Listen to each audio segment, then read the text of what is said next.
Did you see it as somebody who could one day become a Conservative leader?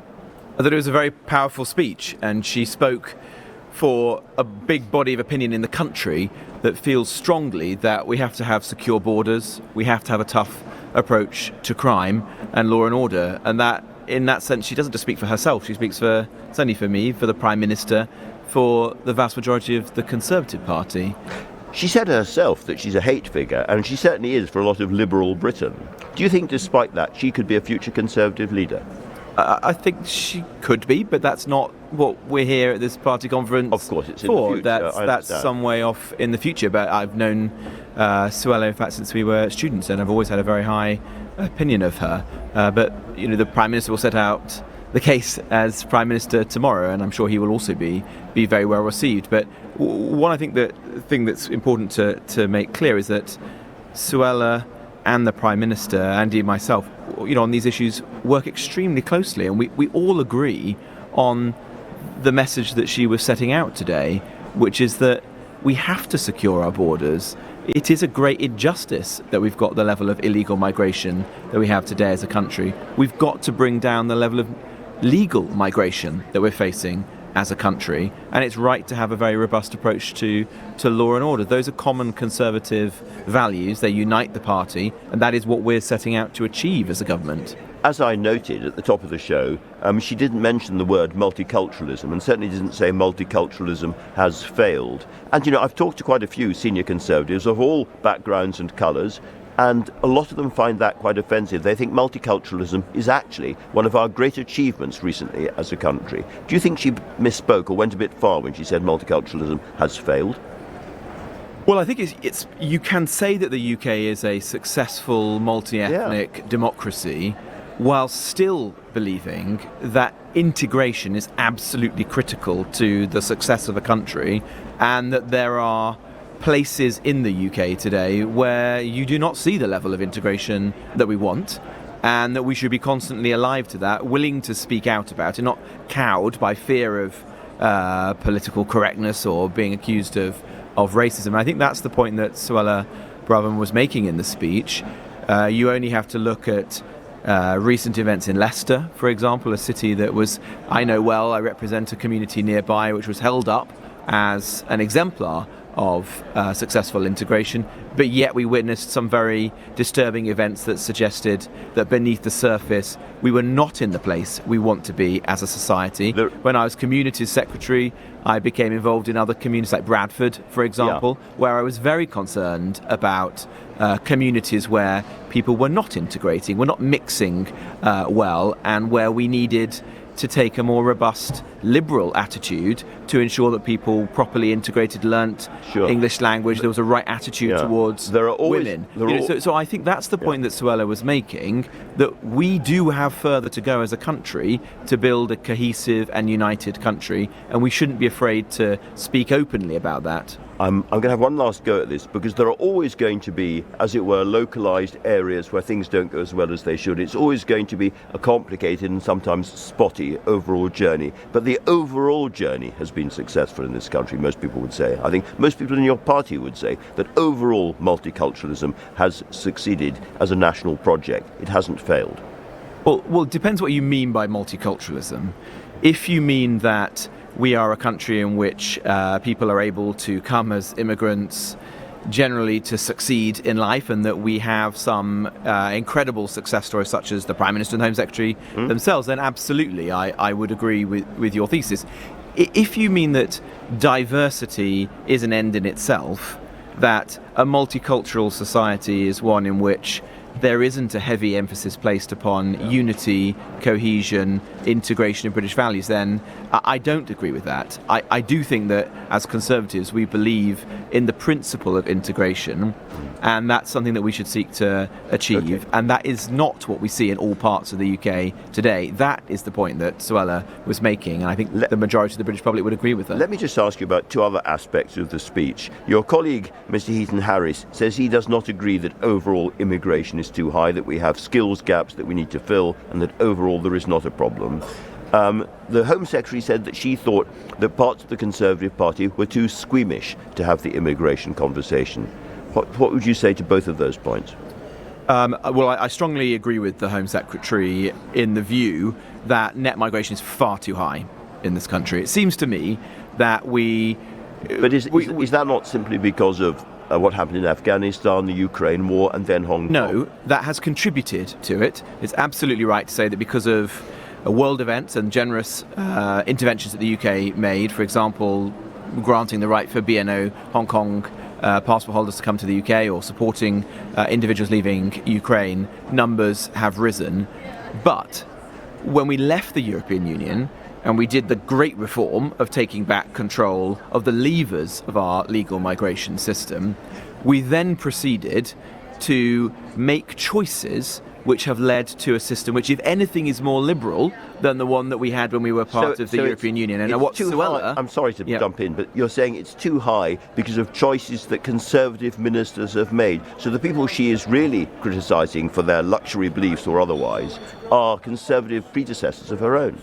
Well, I feel that, and I think Suella would agree, that there were wrong choices taken when we left the European Union. Patel, by Boris Johnson and his administration, and that has led to far too many people coming into the country, and that we now need to correct those. We are in the process of doing so.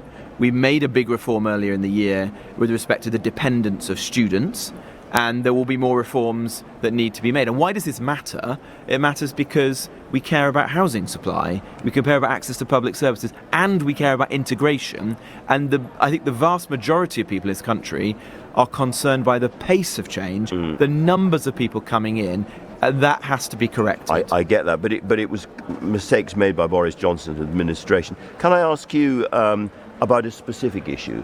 The Home Secretary mentioned Rwanda just once in her speech. Now, I think you're all waiting with some apprehension or excitement or whatever for the judgment of the Supreme Court, which will come quite soon on your appeal. If you win that appeal, how quickly will planes be taking off to Rwanda? Very soon. We are confident that we'll win in the Supreme Court. More or less the next day this year, for sure? Well, we don't know when the Supreme Court will come back. All we know is that the case will be heard next week. Then the Supreme Court justices will consider and come back with a judgment. We don't know when we'll receive that. Once we have received it, assuming it's positive, we will put in place all of the processes that are necessary to get the flights off. But they will be taking off within days of you receiving that judgment? We haven't. I'm hesitant to give you a time frame because we want to make sure we get this right, that we put in place all of the procedures. We know how this plays out. There will be lawyers and legal representatives who will fight us tooth and nail, even if we have succeeded in the Supreme Court. And so there's a piece of work for us to do to try and ensure we're in the best possible position. But I would say we're not just waiting for that. We are working on every other possible front, and that is already seeing a significant reduction in the numbers. In fact, we're seeing a 25% reduction in the number of people coming across on small boats versus last year, versus a 100% increase in Italy on Europe's southern border. I think it was 20%, the Home Secretary said just a couple of hours ago. But anyway, let's not get the figure today is 25%. All right, let's ask if the judgment goes in your favour, and there are further appeals to the European courts. Ministers have taken powers in law to basically ignore those and set those aside. Is that what you would do?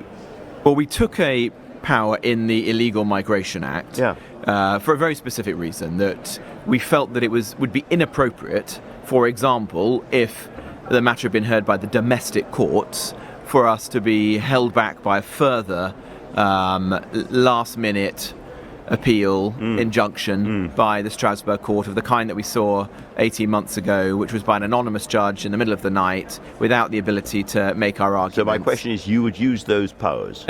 Well, that would be a judgment on the facts at that time, but we took the power for a reason that we felt that rule of law questions were raised by that injunction, and we wanted to ensure that ministers had the ability to proceed if we want to. But that would be a judgment that the Home Secretary or I would have to make at that moment. And what do you do if you lose that appeal?